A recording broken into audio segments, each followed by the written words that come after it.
La primera interrogación, que era sobre qué opinión merece la crítica que ha recibido nuestros libros, diría que es uno de los temas más íntimos, estrictamente sobre los que se puede interrogar a quien escribe. El escritor no es un ser modesto, y aún cabría decir que es congenialmente vanidoso. Por eso, maltratado o elogiado, es habitual que las reservas o las negaciones le parezcan sin fundamento, y los elogios cortos y reticentes. Amigos, ¿cómo están? Bienvenidos a Radio Uruguay, bienvenidos a La Máquina de Pensar. ¿Cómo andan? Espero que anden bien. Arranca La Máquina de Pensar, son las 19:03, con Juan Cora en controles de emisión, con Gustavo Germán en la puesta a punto, amigos, en este programa, y con la voz de Carlos Real de Azúa, que estaba ahí, lo estábamos escuchando, en una grabación del Sodre, en un programa que tenía Domingo Bordoli, y bueno, estaba hablando del papel de la crítica. Esta entrevista dice aquí que es del año 1965, entrevistado por Domingo Bordoli, y que él estaba hablando, bueno, de esa cuestión de la crítica uruguaya nacional, de que es reticente, digamos, al elogio, y bueno, y te está explicando por qué. Bueno, ustedes saben, le estamos dedicando la semana, recién empezó ayer, y en realidad empezó brevemente. Hablamos un bloque con Jorge Albistur, que fue alumno de Carlos Real de Azúa, y bueno, contó un par de anécdotas muy interesantes en torno a lo que era ser alumno suyo, y a mí siempre me llamó la atención el tema del pensamiento o el discurso arborescente, ese discurso que se desplaza constantemente. Yo le preguntaba ayer a Jorge Albistur si un alumno en general quiere saber las conclusiones para preparar el examen, para saber lo que va a ir. Y bueno, con Carlos Real de Azúa era prácticamente imposible, porque era todo un pensamiento que se iba como enlazando y creciendo, y precisamente se iba ramificando en esa arborescencia. Amigos, con nosotros vamos a darle la bienvenida. Está de alguna forma el que es el pretexto, el que hizo el detonante de esta otra semana, porque hace un par de años le dedicamos una semana a Carlos Real de Azúa, que es Valentín Trujillo. ¿Cómo andás, Valentín? Hola, ¿cómo te va? Gracias por la invitación, Pablo. ¿Todo bien, Valentín? Sí, acá en una pequeña gira, he estado por varios medios. Ahora el domingo 17 voy a estar presentando el libro en 33 con Gustavo Espinosa, en el marco de la Feria de 33, que es una pequeña feria que se hace allí en la plaza principal. Y allá en Maldonado lo habrás presentado, obviamente. Lo presentamos obviamente en Montevideo, y ahora hace 2 semanas tuve la oportunidad de ser invitado a 2 ferias en Perú. Una en Ayacucho y la otra es la Feria Ricardo Palma de Lima, que no es la Feria Internacional del Libro de Lima, que es el evento gigantesco que se hace a mediados de año, sino es una feria ubicada en el barrio de Miraflores, más antigua y más coqueta. Claro. Y bueno, fueron dos chances de hablar de Real de fuera de fronteras. Sorprendente. Real de Azúa, una biografía intelectual, es la obra que escribió Valentín Trujillo. Fue publicada, me decía, en junio de este año. Ya lleva 6 meses. Está editada por Ediciones B. Y bueno, lo primero que te tengo que preguntar ahora, me cambiaste, porque al decirme que estuviste en Perú, ¿qué piensan en Perú de Real de Azúa? ¿Se conoce? Porque yo he hablado con muchos peruanos y, por ejemplo, el pensamiento de José Enrique Rodó está mucho más vigente o más fresco allá que aquí, por ejemplo, ¿no?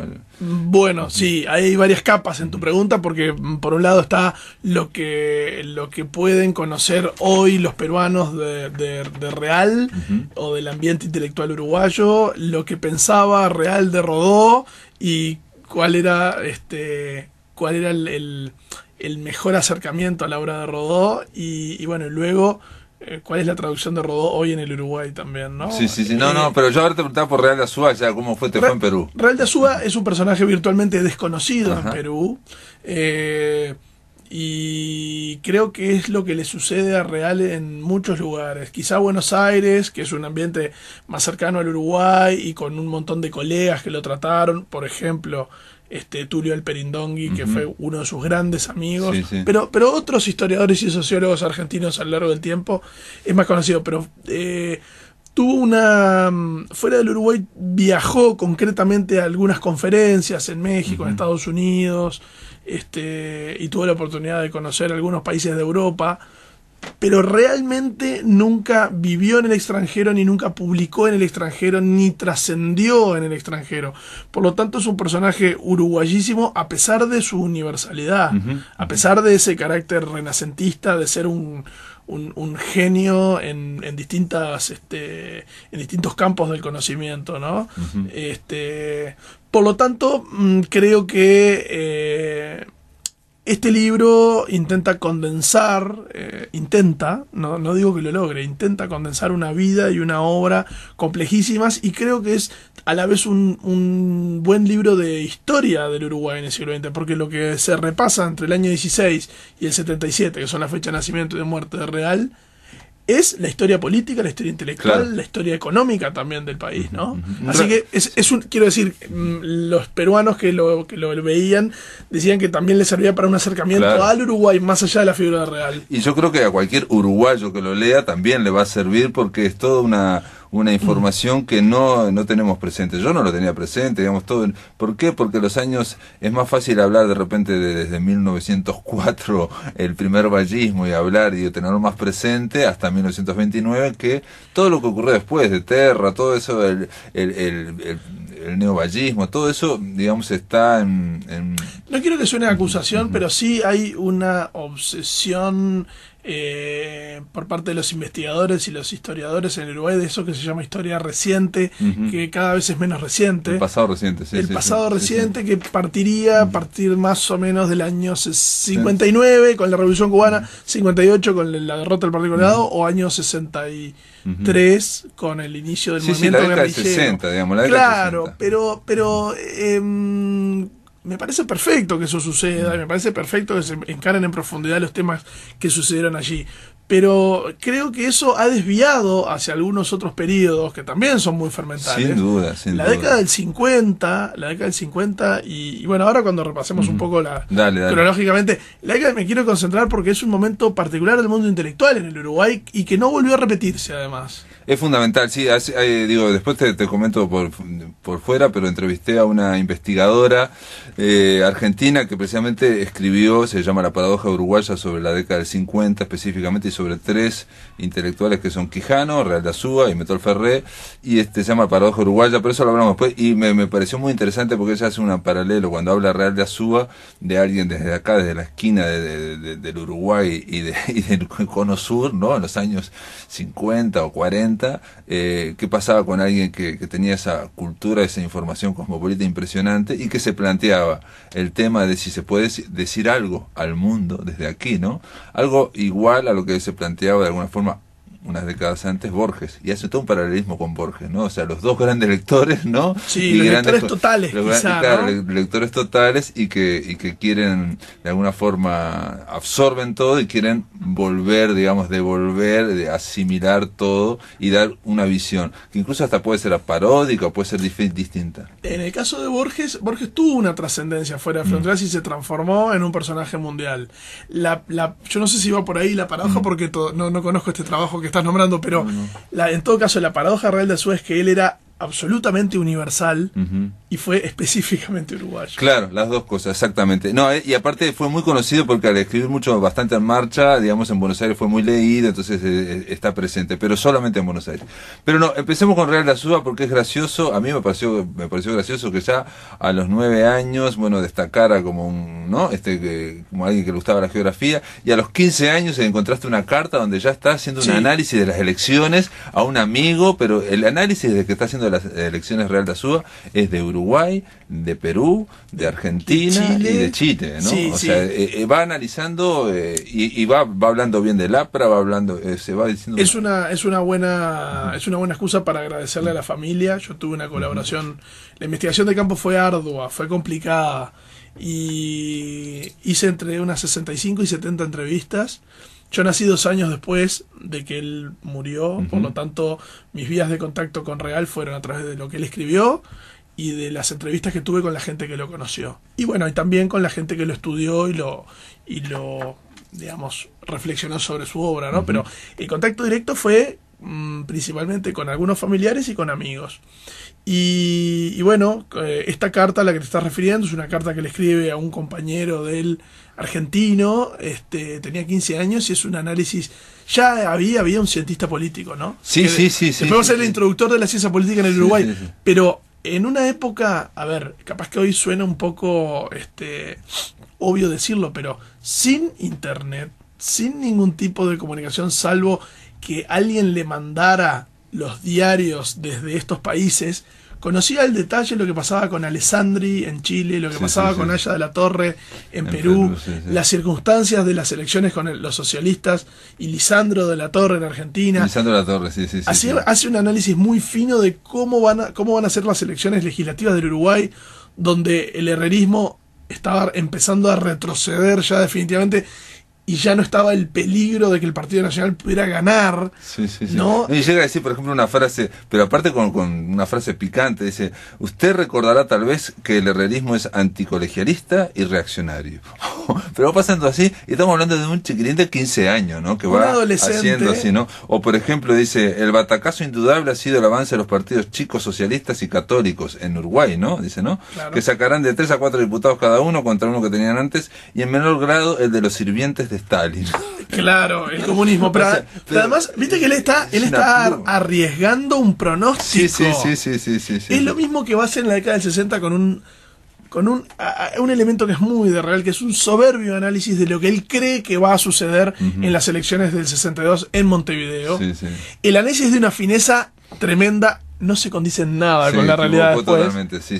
Pero ya tiene la intención, por lo menos, ¿no? Para aquellos que quieran leer Real de Azúa, una biografía intelectual, yo les recomendaría, digo, está muy bien, está muy consistente todo el trabajo, pero básicamente para mí, por lo menos como lector, el primer 20% me fue como un cross a la mandíbula, me impresionó muchísimo, porque Valentín Trujillo lo que hace es analizar este hombre, Real de Azúa, que lo estamos leyendo a los 15 años, que a los 18 se convierte en católico y, digamos, de alguna forma abraza el falangismo, desde acá, desde Uruguay. Y una de las cosas que me llamó la atención es que yo, a través de entrevistas, por ejemplo, recuerdo una vivamente, la de la que le dice a Guillermo Chiflet, donde él me decía que es un poco el discurso que yo tenía, digamos, ¿no? De que aquí en Montevideo había una gran adhesión y una gran movilización en la Guerra Civil Española a favor de la República. Exacto. Y entonces me decía Guillermo Chiflet, en el Cerro no solamente había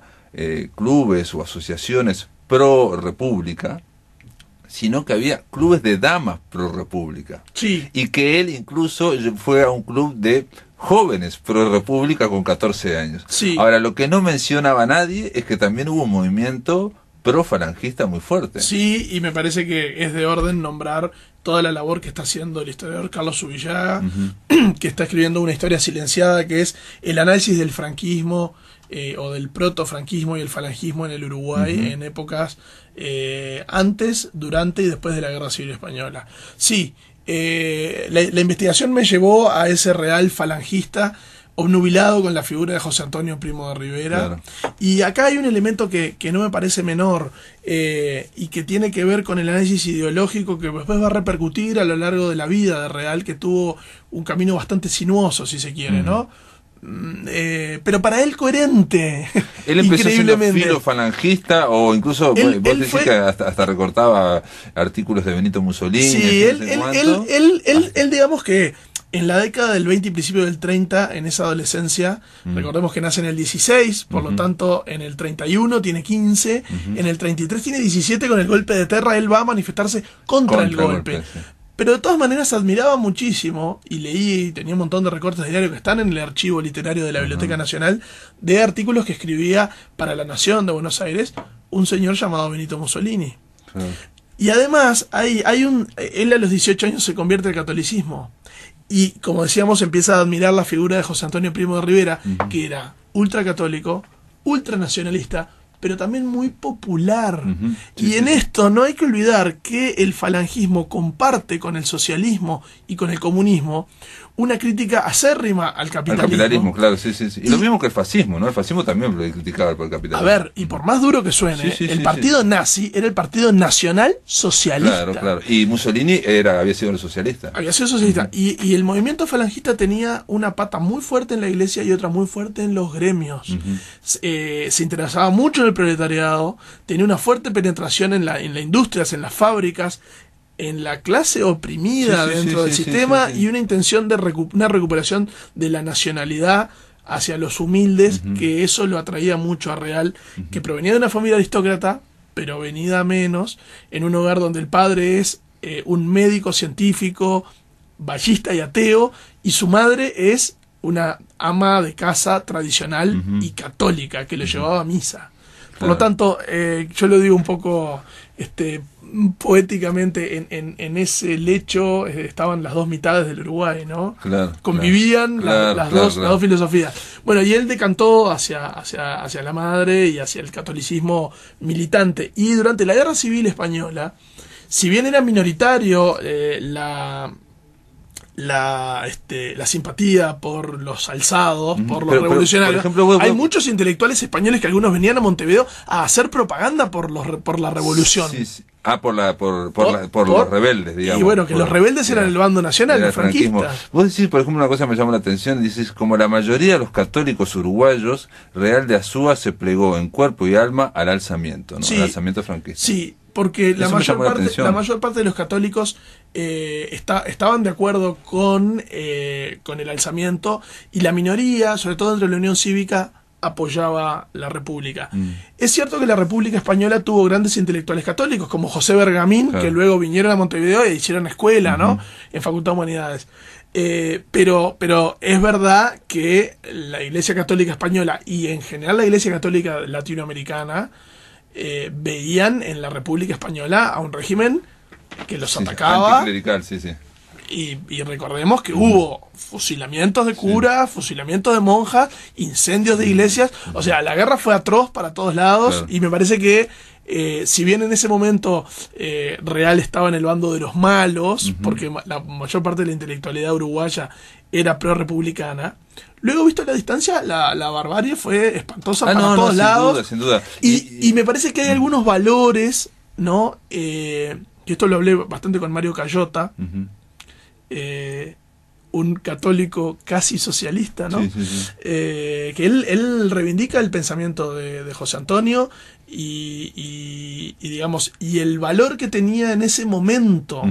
Sí, de acuerdo, digamos, estamos hablando, digamos, esto es todo previo a la Segunda Guerra Mundial. Estamos hablando del año 36, 37, 38. Antes de la Guerra Mundial que después de la Segunda Guerra Mundial, igual que no es lo mismo hablar del nazismo, digamos, ¿no?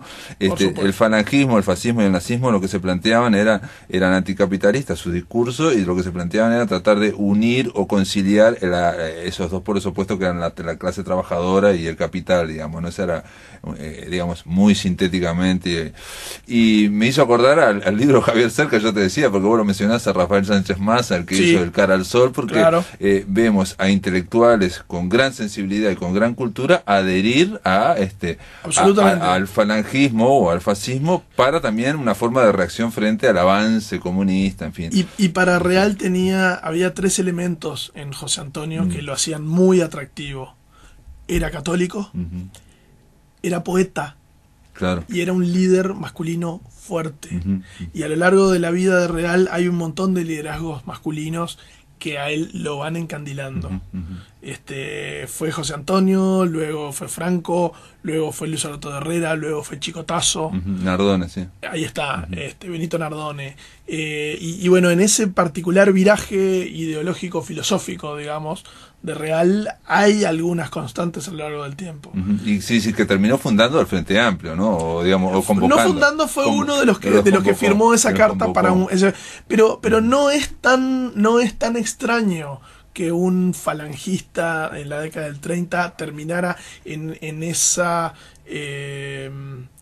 facción nacional popular Yo creo que él filosóficamente... Hay una coherencia, vos que decís que es a ver, es difícil hablar de coherencia, pero por ese tercerismo él filosóficamente populismo, creo que era muy blanco y muy herrerista sobre todo. No hay que olvidar que en la década del 30 Herrera tenía particular admiración por José Antonio Primo de Rivera y firmó una adhesión a la Junta de Burgos. Eso es un dato interesantísimo que lo publica Zubillaga en su libro. Eso no aparece acá. Pero vos acá ponés, por ejemplo, que los referentes, digamos, dentro de Uruguay, en lo que era Montevideo, lo que era Uruguay, a favor, digamos, de los franquistas, de la rebelión, de los rebeldes, de la revolución, digamos, referentes eran el terrismo, el herrerismo, el riverismo dentro del Partido Colorado y la Unión Cívica, junto a empresarios de mayor poder económico de la inmigración española y otros uruguayos descendientes de españoles. Eso escribe Zubillaga, eso es textual de Zubillaga. Sí, pero es que es verdad, porque, a ver, cuando decimos el riverismo es la facción colorada católica. Hoy suena un poco raro, pero había muchos colorados católicos que estaban reunidos en torno a la figura de Eduardo Blanco Acevedo, por la que militó Real de Azúa. Él fue colorado, fue colorado católico, o sea, colorado no vallista. Y si hay una constante también a lo largo de su vida política, es que fue eminentemente anti-vallista. Sí, crítico del vallismo y sobre todo crítico del consenso que había en Uruguay a favor, digamos, de la figura de Valle de Ordóñez como que el artífice de todo. Simplemente para no contarles la película, para no spoilearles, decirles simplemente que en la realidad Real de Azúa fue invitado, le pagaron un viaje, cosa increíble para lo que era España en el año 42, que estaba hecha polvo, pero eso demuestra la importancia que tenía Real de Azúa como pro falangista. Y bueno, él ve lo que es España, ve cómo se están comportando los victoriosos con los vencidos, ¿no? Ven cómo están, no hay perdón católico ahí, no hay piedad, ¿no? No hay misericordia. Y ve la Iglesia Católica también azuzando, digamos, toda la represión y no tratando de amortiguarla. Y bueno, se viene muy desilusionado y escribe un libro y ahí se distancia, ¿no? Eso lo quiero remarcar especialmente porque creo que es uno de los actos intelectuales fundamentales de la vida de él, que es ese acto de valentía que se llama escribir España de cerca y de lejos.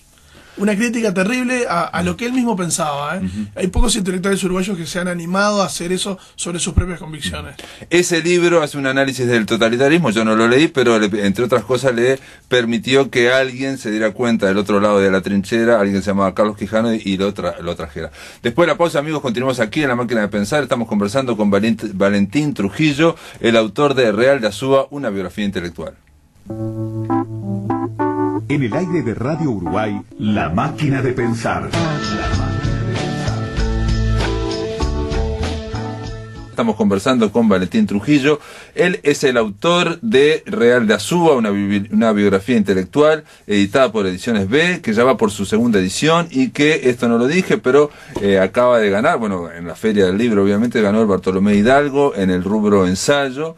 Valentín, también el año pasado ganaste el premio Netti por una novela que se llama Cómanse la ropa. Exacto. Que yo pensé que ya estaba editada y que no me había llegado, pero todavía no salió. No, la novela sale en estos días y bueno, antes de fin de año haremos un poco de difusión. Es una novela histórica ambientada en las guerras de independencia entre Perú y Bolivia, y el protagonista es el coronel Bransen, el de la calle. Coronel Bransen, sí, bueno, lo conozco por la calle nada más. Sí. Bueno, Real de Azúa, una biografía intelectual, es un libro que, bueno, te llevó me decías un par de años. 2 años y medio. Tiene como casi 400 páginas y realmente tiene una gran bibliografía. Consultaste a muchísima gente, hay un índice onomástico de toda la gente que fue consultada. Y bueno, simplemente para decir, para enganchar con el bloque anterior, decir que Carlos Real de Azúa fue en un momento fascinado por el falangismo, digamos, desde su catolicismo, y yo me imagino desde el anticomunismo.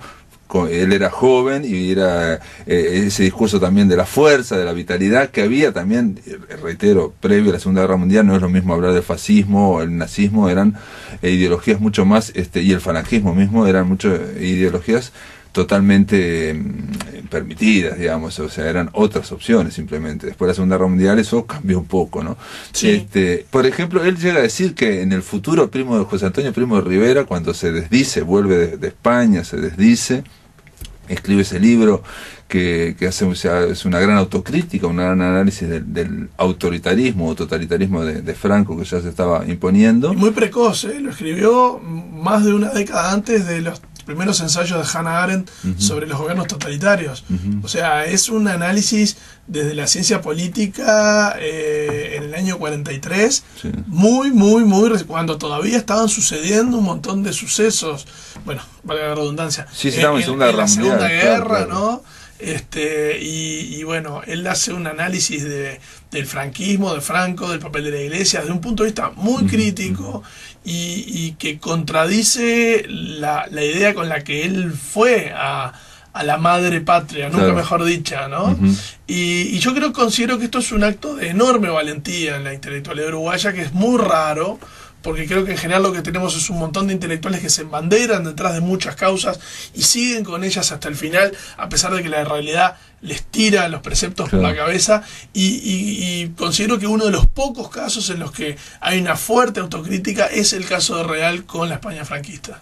Él también hace un análisis, digamos, muy precoz en ese sentido de que todo totalitarismo lo que trata de erradicar son los monstruos de la razón, dice que es la duda precisamente, no dudar, le tiene miedo y entonces analiza, porque parte, digamos, de esta fascinación por el falangismo, o también obviamente estaba la prédica del comunismo, era la crisis de la democracia liberal, ¿no? Y él termina... Luego de la Primera Guerra, ¿no? Claro, el mundo occidental se parte, pero también la razón se parte, y creo que él, digamos, asiste... Reivindica al final la democracia liberal, al final, ¿no? Sí, al final de su vida, digamos, porque, bueno, claro, después del golpe del 73 él ve que era demasiado lo que se había perdido.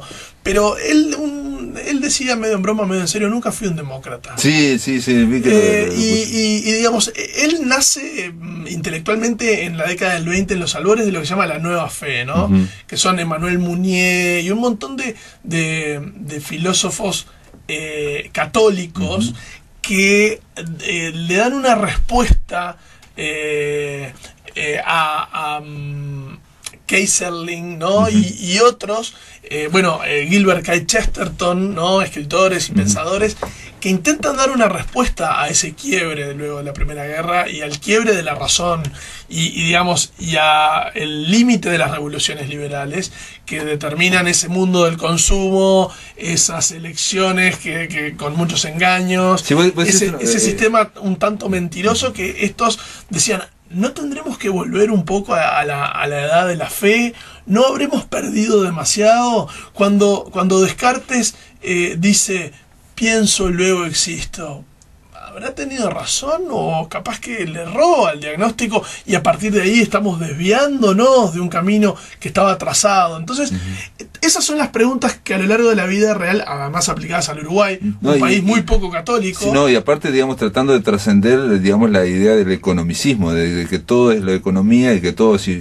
funciona bien la economía, todo el mundo va a estar contento, todo va a ser bárbaro, y él habla en un momento que le da asco a la sociedad de masas, ¿no? Sí, o sea, a pesar de que se sentía muy atraído por los espectáculos masivos, por eso iba fanáticamente al Estadio Centenario a hinchar por Peñarol, iba a los partidos de básquetbol, era hincha de Tabaré, y le gustaban los espectáculos deportivos, y esa cuestión que también tiene que ver con la política de un montón de gente siguiendo ciegamente una causa que fascina al sociólogo y al cientista político. Pero no, lo que me parece interesante remarcar acá es que ese sentimiento religioso fuerte que él lo notaba particularmente ausente en el Uruguay y sobre todo en el vallismo, termina siendo una de las principales causas en las que él le achaca al sistema. Él habla de una ética átona.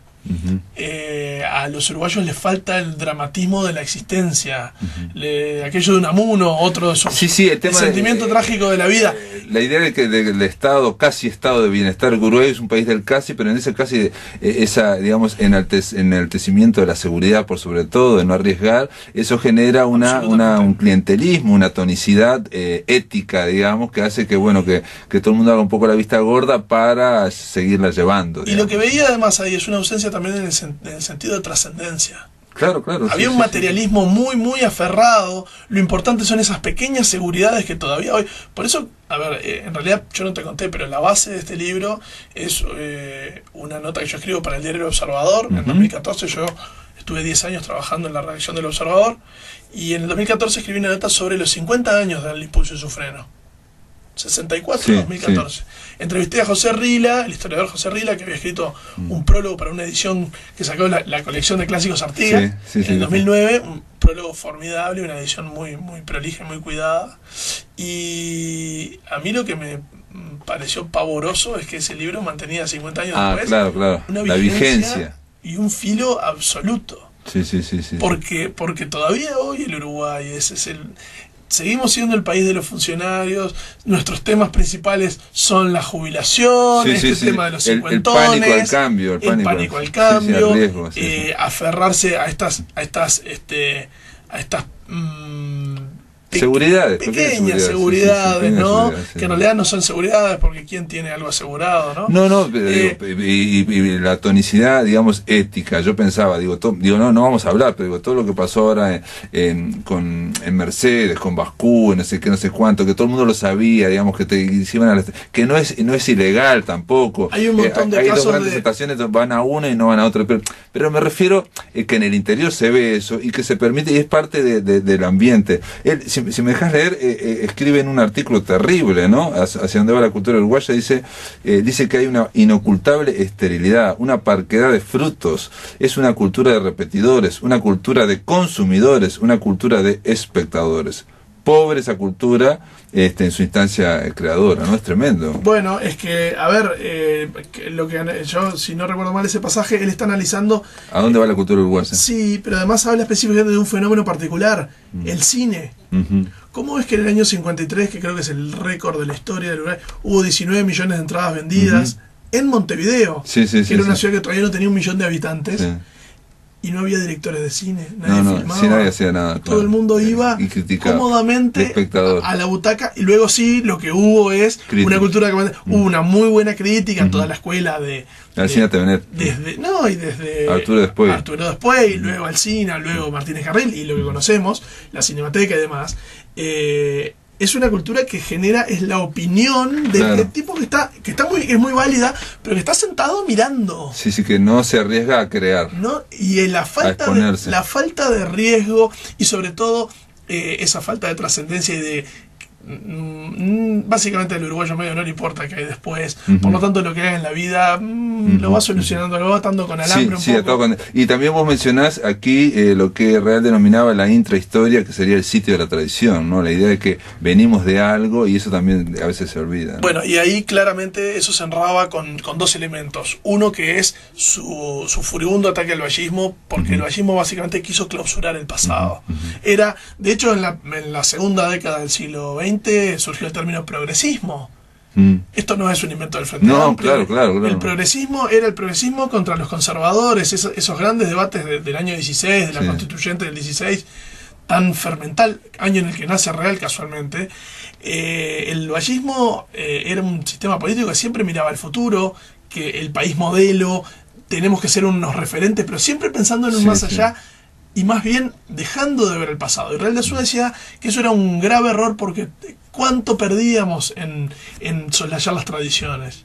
Y esto en el año 61 él escribe una de sus obras más importantes, que es El Patriciado Uruguayo, donde básicamente lo que analiza es el grupo fundador de la República, ¿no? Los patricios, que también tenían mala prensa, digamos, caudillo versus doctores, todo el mundo que, digamos, parecía que la historiografía, y él reivindica a los doctores en cuanto al sentido común, la mesura. Y salta esa barrera, porque hay muchos patricios que también eran caudillos, como Oribe. Pero además, imagínate que dentro había una particular visión del resto de los intelectuales, de los colegas de Real hacia Real, al que le seguían diciendo el facho, porque no habían leído España cerca de lejos, consideraban que era una obra, seguramente una obra de propaganda. Pero estaba en marcha, salía en marcha y lo legitimaban, ¿no? Eso. En marcha, y a través de la generosidad de Quijano, él consigue ser más público y más masivo. Claro. Pero él escribía sobre Violeta Goyena, temas que eran incómodos para Marcha. De hecho, Ardao y Julio Castro resistían la presencia de Real ahí, el que consideraban como un era gallo de otro gallinero. Claro, y hay una polémica entre Ardao y Real de Azúa, en la cual Ardao le saca todos eso como si fueran trapos sucios, tu pasado, no sé qué, no sé cuánto. La famosa polémica del tercerismo. Una polémica que ahora leía que está editada como en 3 tomos. Yo no sé cuánto duró esa polémica, pero y duró como 3 meses más o menos, a raíz de un trabajo de Aldo Solari. Pero no, yo lo que quería recalcar es que a mí me llamó, lo que me atrajo de la figura de Real es que a lo largo de su vida casi siempre estuvo en la vereda de enfrente del statu quo. Claro. Fue falangista cuando todos eran republicanos. Fue herrerista cuando ser herrerista era poco menos que mala palabra. Estuvo con Nardone, y en esto sí, y lo quiero destacar, este episodio de algunos años de la década del 50, en donde buena parte de la intelectual uruguaya era ruralista. Es sorprendente. Todo eso, digamos, ese selección de intelectuales pensando para Chicotazo, para Benito Nardone, donde él los junta en una radio. Think tank, digamos, sí, ¿no? un think tank, lo que se llama ahora think tank, que es una usina de ideas para tratar de, y les dijo, como Nardone sabía que no, el suyo no era el intelectual, les dijo, bueno, yo no les puedo hablar, pero los puedo invitar a un cabildo del interior. Los universitarios. Y quedaron fascinados, ¿no? José Claudio Williman, Metol Ferrer, Ares Pons, Real de Azúa y otros. Y otros más. Pero aparte con otra particularidad más. Ni Real ni Nardone eran rurales.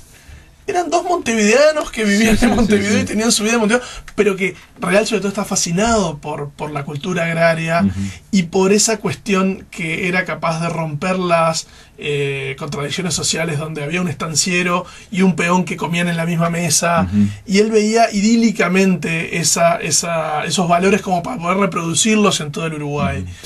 La visión quizá puede ser un tanto ingenua vista desde hoy, pero él reivindicaba con el sentimiento religioso de fondo una especie de concordia y de hermandad más allá de lo material. No, y el tema también de la naturaleza, el vínculo con la naturaleza, ¿no? También. Vamos a hacer una pausa, amigos, continuamos en el último bloque. Ahora seguimos después de la pausa conversando con Valentín Trujillo sobre Real de Azúa, una biografía intelectual. En el aire de Radio Uruguay, La Máquina de Pensar.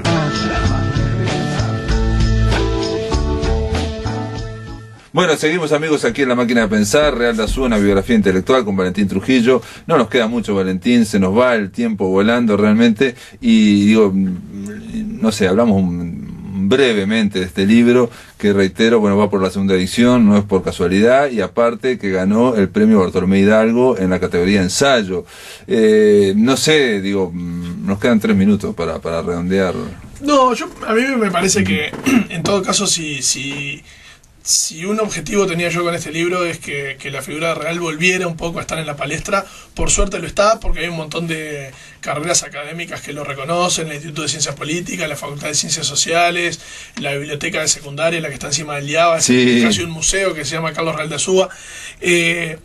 Sí es cierto que todavía el nomenclátor de Montevideo no tiene una calle importante, hay una placita en el Prado. Sí, sí, la conozco, sí, es un triángulo chiquito. Exactamente. Sí. Pero bueno, si gracias a esto, bueno, la gente se interesa más, a partir de la biografía salta las obras y demás, yo me quedo contento porque escribí el libro desde la admiración, a pesar de que varias veces me peleo con el personaje, lo contradigo y le marco sus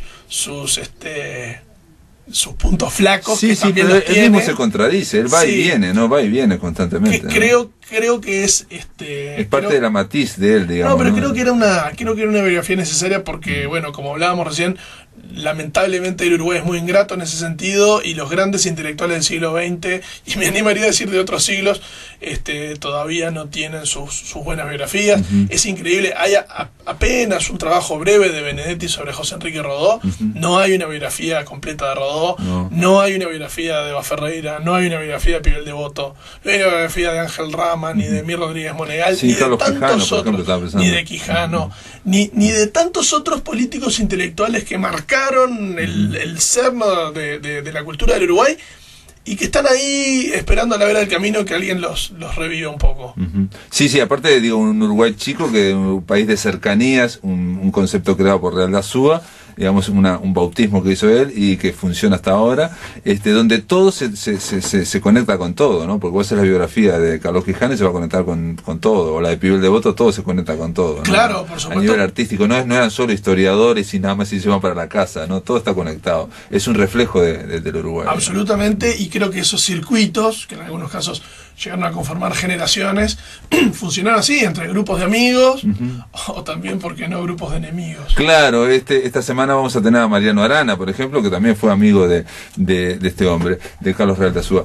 Valentín, felicitaciones por el trabajo, gracias por estar en la máquina de pensar y nada, gracias por estar acá. Un gusto charlar contigo. La idea es conversar solamente 3 o 4 minutos con nuestro común amigo Horacio Cavallo. ¿Está ahí? Horacio, ¿estás ahí? ¿Cómo andás? Estoy acá. ¿Cómo anda, Pablo? ¿Cómo anda todo? Bien, estamos acá con Valentín Trujillo. Te mando un abrazo. Lo escuché, mandale uno también. ¿Cómo estás, Horacio? Todo tranqui. Los Dorados Diminutos. ¿Qué es esto de una novela ilustrada escrita en sonetos? ¿Qué significa? Bueno, eso que decías. En realidad la idea parte del gran Surubí de Pedro Mayral y Jorge González, que hicieron eso. Escribió Pedro una novela en 60 sonetos, Jorge González la ilustró, y bueno, nosotros lo que hicimos fue de alguna manera tomar eso mismo, ese mecanismo, y con Matías Acosta nos propusimos escribir un libro que dialogara con ese, así que yo me escribí los 60 sonetos, y Mato fue haciendo las ilustraciones de a poco, y bueno, al final tuvimos todo el laburo terminado, se lo mandamos a Pedro, también un poco por esa cuestión de la autorización, ¿no? Como nosotros lo hicimos desde un lugar como un homenaje, pero también como tomábamos algunos personajes que ya existían en la historia original, también había como una cosa de querer saber que el otro estuviera. Bueno, pero a él le encantó, a él le encantó, ¿no? Ahí va, bueno, pero uno tenía que, por las dudas tenía que averiguar y no terminar en tribunales y cosas así. No, yo lo entrevisté el año pasado y me comentó, me hizo todo ese cuento, el que estaba fascinado del Gran Surubí, que ya se estaba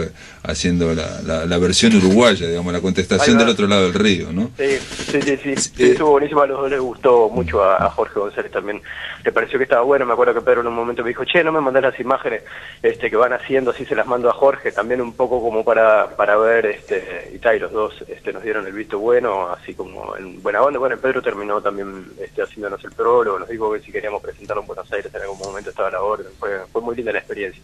Sobre todo por eso es un libro que dialoga con otro y salir un poco de eso que tiene la escritura, que es estar uno solo ahí metido. Bueno, pero es básicamente, por lo que yo entiendo, es para niños, ¿no? Digamos, no, en absoluto.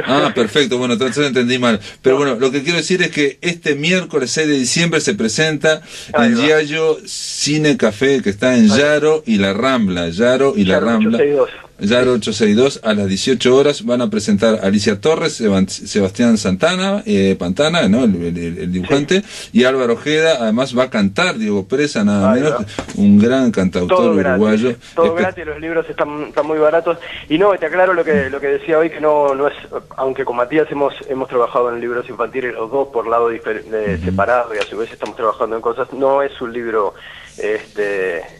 pensado para niños. En un momento se habla de las desapariciones forzadas, distintas cosas vinculadas al río. Es un libro para adultos. Lo que sí está escrito en sonetos es una historia narrativa que está escrita en sonetos y que tiene 60 ilustraciones que son de técnica mixta, acuarela, témpera, acrílico y computadoras, que son como para colgarlas de tu casa, ¿viste? O sea, tan precioso. Es un libro muy lindo, un libro de objeto, ¿no? Tapadura, que fue posible gracias a los fondos concursables, de hecho, si no hubiera sido posible. Bueno, ganaron los fondos concursables para Cultura del MEC, obviamente por eso fue financiado, y van a estar este miércoles, reitero, miércoles a las 18 horas, ahí en Yaro 862 y La Rambla, en Yayo Cine Café, y el Maldonado, ya que tenemos a Valentín Trujillo, que vive en Maldonado, porque es parte dice que vayan, ¿no? Van a presentar Inés Olmedo e Ignacio Fernández de Palleja en Café París, que está en Rafael Pérez del Puerto, 7:30, a las 19 horas. Eso es el viernes. El viernes a las 8.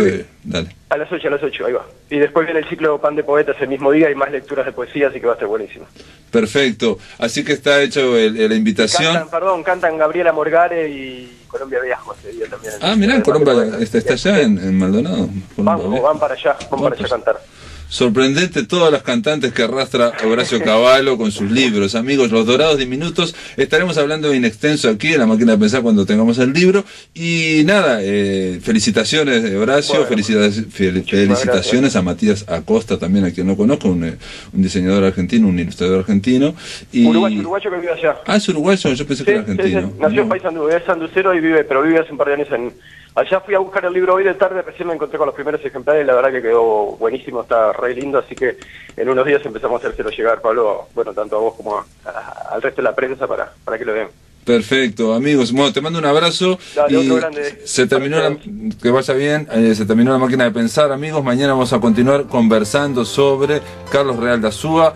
Vamos a hablar con la profesora Susana Mayo, que es autora de un libro anterior, pero es una tesis. Carlos Real de Azúa, un intelectual inasible. El subtítulo no está muy bien, porque el tema de la inasibilidad es difícil asirlo a Real de Azúa, porque se está siempre en movimiento. Y también vamos a recibir a Gustavo Maca Wojciechowski para hablar de su último poemario, que se llama Ni Siquiera, y que obviamente está, bueno, obviamente no sé, pero está editado por el propio Maca en Yagurú. Esto es todo, amigos, que lo pasen muy pero muy bien.